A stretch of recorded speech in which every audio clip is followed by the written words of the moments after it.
नमस्कार, मी भूषण करंदीकर. आपण पाहताय झी24 तास. रहा एक पाऊल पुढे. पीक पाणीमध्ये आपलं स्वागत. सुरुवात पावसाच्या बातमीपासून. गोव्यात जोरदार पावसाचा अंदाज वर्तवण्यात आलाय. याशिवाय मध्य महाराष्ट्र, मराठवाडा, विदर्भ या भागातही मुसळधार पावसाचा इशारा देण्यात आलाय. तर आज आणि उद्या विदर्भामध्ये उष्णतेची लाट कायम राहणार असल्याचं हवामान खात्यानं म्हटलंय.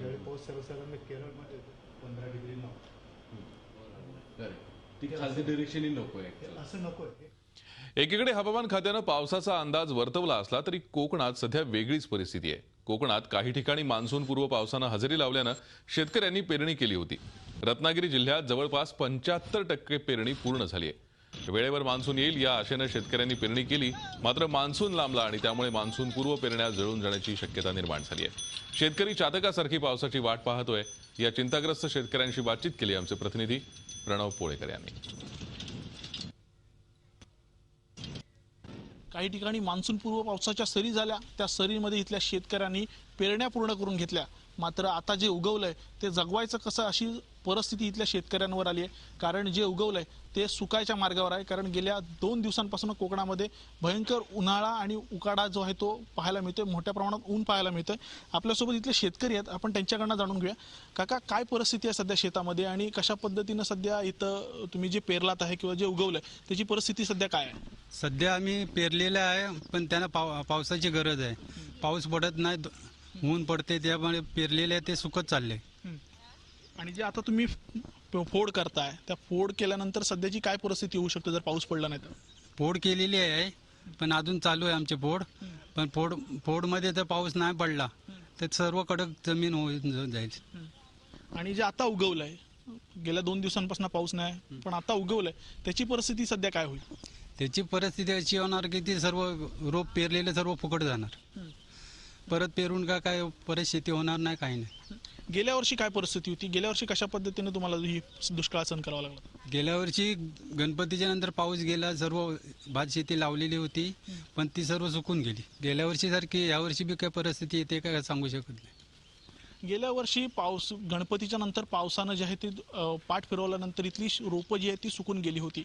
आता परिस्थिती अशी आहे की इथे पेरलेलं आहे ते उगवलंय, मात्र आता पाऊस गेल्या 2 दिवसांपासून नसल्यामुळे ते पेरलेलं आहे ते सुकायला लागलंय. व्हिडिओ जर्नलिस्ट निलेश कदमसह प्रणव पोळेकर, झी मीडिया, रत्नागिरी. पीक उत्पादनात वाढ व्हावी म्हणून विदर्भातील शेतकरी मान्सूनपूर्व पेरणी करतात. मात्र यंदा शेतकऱ्यांनी मान्सूनपूर्व पेरणीकडे पाठ फिरवली आहे. गेल्या 2-3 वर्षात मान्सूनच्या लहरीपणामुळे शेतकऱ्यांचं खरीप नियोजन बिघडलंय. यंदा मान्सून लांबल्यामुळे दुबार पेरणीचं संकट ओढवू नये म्हणून शेतकऱ्यांनी मान्सूनपूर्व पेरणी केली नाही. यंदा मान्सूनला उशीर झाल्यामुळे वर्धा जिल्ह्यातील शेतकऱ्यांनी मान्सूनपूर्व पेरणी केली नाही. गेल्या वर्षी जिल्ह्यात 10% म्हणजे सुमारे 40,000 हेक्टरवर शेतकऱ्यांनी मान्सूनपूर्व पेरणी केली होती. मात्र यंदा जिल्ह्यात मान्सूनपूर्व पेरणीची नोंद अत्यल्प असल्याचं कृषी विभागाकडून सांगण्यात आलं. विशेष म्हणजे ही नोंद खरीपात होणाऱ्या पेरणीच्या 1% नाही.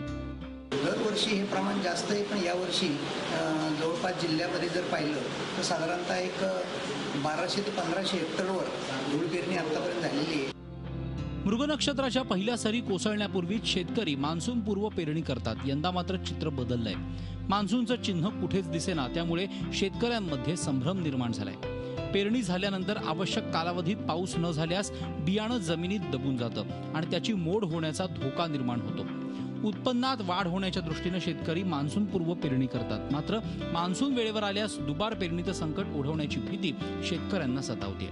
पावसाची अनिश्चितता आणि बियाण्यांच्या वाढलेल्या किमती यामुळे दुबार पेरणी शेतकऱ्यांना परवडणारी नाही. 2 वर्षांपासून जिल्ह्यात दुष्काळ सदृश्य परिस्थिती आहे, त्यामुळे शेतकरी विचारपूर्वक पाऊल टाकतो आहे. मान्सून जवळ आला आहे बा, त्याच्यामुळे मग आपली एका दिवशी पेरणी नाही, तर त्याच्या अगोदर आपण कामी लागलं पाहिजे बा. मजूर भेटत नाही बा, त्याच्यामुळे आम्ही काही लकवाडी केली आहे, काही बाकी आहे. आता थोडासा पाऊस येऊन गेला, त्याच्यात बियाणं कोबिरून गेलं. यंदा पावसाने सगळ्यांचेच अंदाज खोटे ठरवल्यामुळे शेतकरी गोंधळात पडला असून पाऊस आल्यानंतरच पेरणी करण्याचं शेतकऱ्यानं ठरवलं आहे. कारण दुबार पेरणीचा धोका त्याला पत्करायचा नाही. अमित देशपांडे, झी मीडिया, वर्धा. उन्हाळ्यात शेतात तसं फारसं काही नसतं, कारण पाण्याचा प्रश्न असतो. त्यामुळे शेतं मोकळी असतात. मात्र पाण्याचं योग्य नियोजन आणि आधुनिक तंत्राचा वापर केला तर चांगलं उत्पादन घेता येतं. परभणी जिल्ह्यातील आंबेगावच्या अण्णासाहेब जाधव या प्रगतिशील शेतकऱ्यानं काकडी लागवडीतून भरघोस उत्पादन घेतलंय.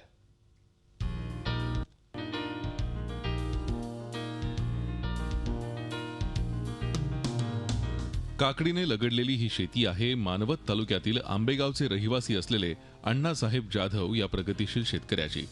त्यांनी कृषी विभागाच्या मदतीनं 10 गुंठे शेतात शेडनेट उभारून त्यात काकडीची लागवड केली आहे. काकडी हे केवळ 4 महिन्यांचं पीक असून त्याला मजूरही कमी लागतात. काकडीच्या लागवडीसाठी कमी खर्च येतो, मात्र त्यातून चांगलं उत्पन्न मिळतं. जाधव यांनी ऐन दुष्काळात हे पीक घेतल्यामुळे त्यांना काकडीपासून चांगला फायदा झाला. पहिले वडील हे कापूस वगैरे लावत होते, त्यामध्ये काहीच उरलं गेलं, काहीच नाही. मग नंतर काहीतरी नवीन करून बघण्याची इच्छा होती. तर कृषी प्रदर्शनमध्ये गेल्या शेडनेटची याची माहिती मिळाली आम्हाला. त्यामुळे मग पहिले आम्ही 10 गुंठ्याचं शेडनेट केलं, त्याच्यामधनं हे पीक घेतलेलं आहे. जाधव यांनी काकडीची लागवड करण्यापूर्वी शेतीची मशागत करून घेतली. त्यानंतर त्यांनी पट्टा पद्धतीनं 5x1 यानुसार काकडीची लागवड केली. त्यामुळे आंतर मशागत करणं सोयीचं झालं. बेडमध्ये ठिबक टाकून मल्चिंग केल्यामुळे पाण्याची बचत होते. शिवाय काकडीचा रोगापासून बचाव होतो. या पिकासाठी 13-40-13 आणि 0-52-34 तसंच 0-0-50 या प्रमाणात खत दिलं. त्यामुळे काकडीची चांगली वाढ झाली. काकडीवर भुरी, दावणी, मावा, तुडतुडी, थ्रिप्स असे रोग पडतात. अशावेळी तज्ज्ञांचं मार्गदर्शन घेऊन फवारणी करणं आवश्यक असतं. जाधव यांनी खत, पाणी आणि फवारणी नियमितपणे केली.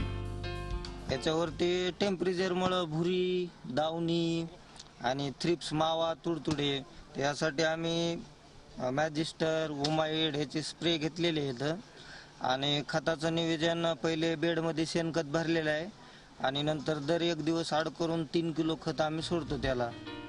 जाधव यांना काकडी लागवडीसाठी खतं, बियाणं, फवारणी आणि मजुरी यासाठी 30 ते 35 हजार रुपये खर्च आला. 1.5 महिन्यात त्यांना 50 क्विंटल काकडीचं उत्पादन मिळालं. तसंच पुढच्या 1.5 महिन्यात आणखी 50 ते 60 क्विंटल काकडीचं उत्पादन होण्याची शक्यता आहे. ह्या पिकावर मजूर, बियाणं आणि फवारणी हा सगळा एकंदरीत खर्च आतापर्यंत 30,000 झालेला आहे. आणि 30,000तून आम्हाला 1.5 लाखाचं उत्पन्न झालेलं आहे. आणि इथून पुढं पण 1.5 ते 2 लाखाचं उत्पन्न आम्हाला अपेक्षित आहे ह्या पिकामधनं. तर हे पीक कापसापेक्षा याच्यापेक्षा आम्हाला फायदेशीर ठरलेलं आहे. सुरुवातीच्या काळात बाजाराचं ज्ञान नसल्यामुळे जाधव यांनी व्यापाऱ्याला काकडी विकली. मात्र व्यापाऱ्याकडून होणारी लूट लक्षात आल्यावर त्यांनी स्वतःच मालाची विक्री सुरू केली. त्यामुळे त्यांना दुप्पट भाव मिळू लागला. अण्णासाहेब जाधव यांच्याकडे एकूण 10 एकर शेती आहे. त्यात गहू, ज्वारी, कापूस, सोयाबीन अशी पारंपरिक पिकं ते घेत असत. मात्र निसर्गाच्या लहरीपणामुळे खर्च आणि मेहनत करूनही हाती काहीच लागत नव्हतं. त्यावर उपाय म्हणून जाधव यांनी काकडीची लागवड करण्याचा निर्णय घेतला आणि तो यशस्वी ठरला. काकडीच्या लागवडीतून जाधव यांना चांगलं उत्पन्न मिळालंय. राज्यातील इतर शेतकऱ्यांनी अशाच पद्धतीनं पारंपरिक शेतीसोबत बाजाराचा अभ्यास करून इतर पिकांची लागवड केली तर नक्कीच फायदा होईल. Gajanan Deshmukh, Zee media, Parbhani. पीक पाणीमध्ये आपलं पुन्हा एकदा स्वागत. सौफ अर्थात बडीशेप आणि ओवा हे राजस्थान, गुजरात राज्यातील प्रचलित पीक. आता महाराष्ट्रातही या पिकाच्या लागवडीला सुरुवात झाली आहे. कमी खर्चात चांगलं उत्पन्न देणारं हे पीक असून आज याच मसाला पिकाच्या लागवडीविषयी मार्गदर्शन करण्यासाठी पंजाबराव देशमुख कृषी विद्यापीठाचे संशोधक डॉक्टर श्याम घावडे आपल्यासोबत आहेत. डॉक्टर घावडे, ओवा आणि बडीशेप या पिकाचं बियाणं कुठे उपलब्ध आहे याविषयी आपण त्यांच्याकडनं जाणून घेऊयात. डॉक्टर घावडे, या पिकाचं बियाणं आपल्याला कुठे नेमकं उपलब्ध होतं? शेतकरी बंधूंनो, हे जे पिकं आता आपण बघत आहोत, ओवा आणि सोप, या दोन्ही पिकाचं बियाणं जे आहे हे आपल्याकडे विद्यापीठाच्या प्रक्षेत्रावर राष्ट्रीय कृषी विकास योजनेच्या अंतर्गत आपण हा कार्यक्रम राबवून त्याचं बियाणं आपण तयार करतो आहोत. पण मूळतः या जाती ज्या आहे बियाण्याच्या, ह्या जाती भारतीय स्तरावरचं राष्ट्रीय मसाला बियाणे संशोधन केंद्र अजमेर, राजस्थान या ठिकाणी विकसित झालेल्या ह्या दोन्ही जाती असल्यामुळे त्यांच्याकडून मूलतः ह्या जाती आपल्याला उपलब्ध होऊ शकतात आणि याचं बियाणं सुद्धा त्या ठिकाणावरून उपलब्ध होऊ शकते. या व्यतिरिक्त सध्या विद्यापीठातील मिरची आणि भाजीपाला संशोधन केंद्र या ठिकाणी लाभ आपण शेतकरी बांधवांनी घ्यावा अशी विनंती आहे. येस. आणि या दोन्ही पिकांचं आर्थिक गणित कसं आहे? एकरी किती खर्च आणि उत्पादन आणि उत्पन्न आपल्याला नेमकं या दोन्ही पिकांना कसं मिळू शकतं? शेतकरी बंधूंनो, आपल्याकडे जे पारंपरिक पिकं महाराष्ट्रात घेतल्या जाते त्याच्यामध्ये कपाशी, ज्वारी, हरभरा, तूर, मोहरी यासारखे जे पिकं आहे, यापेक्षा काहीतरी वेगळे पिकं, त्याला आपण पर्यायी पिकं म्हणतो, या संदर्भातून इंग्रजीमध्ये याला डायव्हर्सिफिकेशन हा शब्द आहे. यालाच मराठीत फेरपालट, पीक फेरपालट असं म्हणतात. आणि म्हणून वेगळ्या पिकांची लागवड आपल्या भागामध्ये करून त्यापासून अधिक आर्थिक उत्पन्न मिळवणे ह्या मागचा हा जो संशोधनाचा विषय होता, त्यावरूनच आपल्याकडे ओवा आणि सोप ही महाराष्ट्रात आता ही पिकं रुजू लागली आहे असं म्हणायला वाव आहे.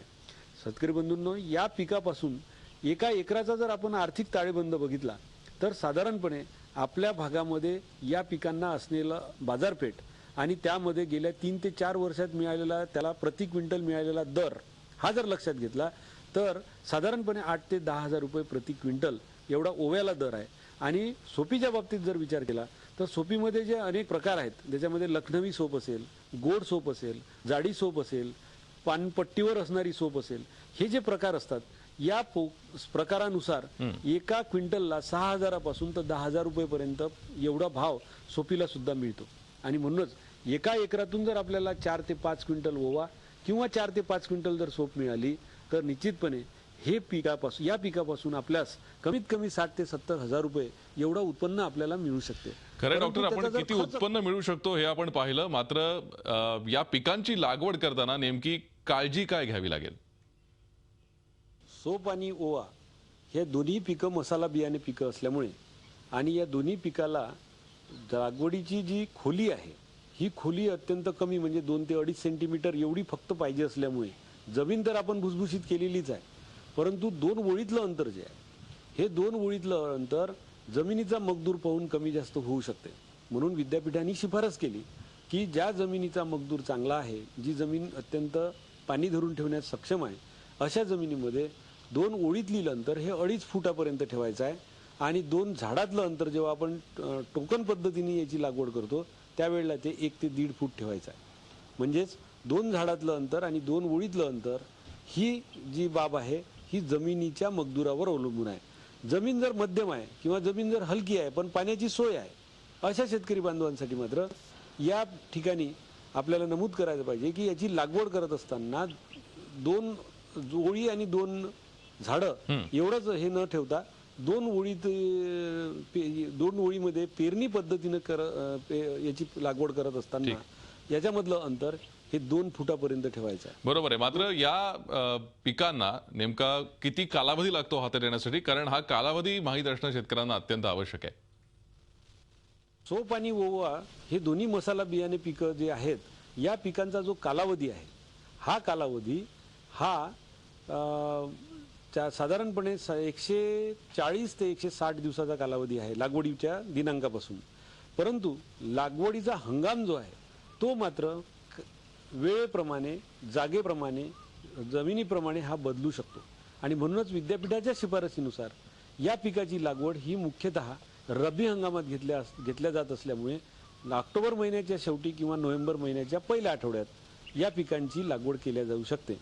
परंतु विदर्भातील खारपानपट्टा, जळगाव जिल्ह्यातील काही तालुके, औरंगाबाद जिल्ह्यातील काही तालुके आणि कोल्हापूर जिल्ह्यातील काही तालुके या तालुक्यांमध्ये मात्र ह्या पिकाची लागवड ही ऑगस्ट ते सप्टेंबर महिना म्हणजे ऑगस्ट महिन्यात म्हणजे आपण असं म्हणू शकतो की वेगवेगळ्या ठिकाणांनुसार तिथल्या हवामानानुसार या दोन्ही रोपांच्या लागवडीचा कालावधी आहे किंवा लागवडीचा काळ जो आहे तो बदलू शकतो. धन्यवाद डॉक्टर या संपूर्ण माहितीसाठी आणि चर्चेसाठी. वेळ झाली एका ब्रेकची. आपण कुठेही जाऊ नका, पाहत राहा झी 24 तास. आपण पाहताय पीक पाणी. आपण पाहताय पीक पाणी. ओवा आणि बडीशोप या 2 पिकांसंदर्भात डॉक्टर घावडे आपल्याला मार्गदर्शन करतायत. आपण या आधीच्या भागात बघितलं की नेमका कालावधी काय असतो उत्पन्न आणि उत्पादन हाती येण्यासाठी. या लागवडीपूर्वी कोणती तयारी शेतकऱ्यांनी करावी याविषयी जाणून घेऊया. डॉक्टर, शेतकरी नेमकी काय तयारी करावी या दोन्ही पिकांची लागवड करण्यापूर्वी? सोप आणि ओवा हे मूलतः राजस्थान आणि गुजरात या राज्यातील मूळचे पीक आहे. परंतु आपल्या विदर्भातील हवामान आणि शेती या सर्व गोष्टीचा विचार करून आपल्या भागात हे पीक रुळावे या दृष्टिकोनातून पंजाबराव देशमुख कृषी विद्यापीठ अकोला अंतर्गत कार्यरत असणारं मिरची आणि भाजीपाला संशोधन केंद्र या ठिकाणी गेल्या 7 वर्षापासून आपण या पिकांवर काम करतो आहे. शिफारसी पण दिलेल्या आहे. तर या पिकाच्या लागवडीच्या संदर्भात बऱ्याच शेतकरी बांधवांना माहिती आहे, परंतु लागवडीपूर्व जी तयारी आहे या लागवडपूर्व तयारीमध्ये सोप असेल किंवा ओवा असेल या दोन्हीही पिकांना ही जी जमीन आहे ही जमीन अत्यंत भुसभुशीत असणं गरजेचं आहे. एवढ्यासाठी की सोप आणि ओवा हे दोन्ही पिकाच्या ज्या बियाणं आहे हे अत्यंत बारीक आहे, लहान आहे आकाराने, ते अत्यंत हलकं, वजनाने हलकं आहे आणि आकाराने लहान आहे. आणि त्याच्यामुळे आपल्याला पेरणी करत असताना जी जमीन पाहिजे ती अत्यंत भुसभुशीत पाहिजे.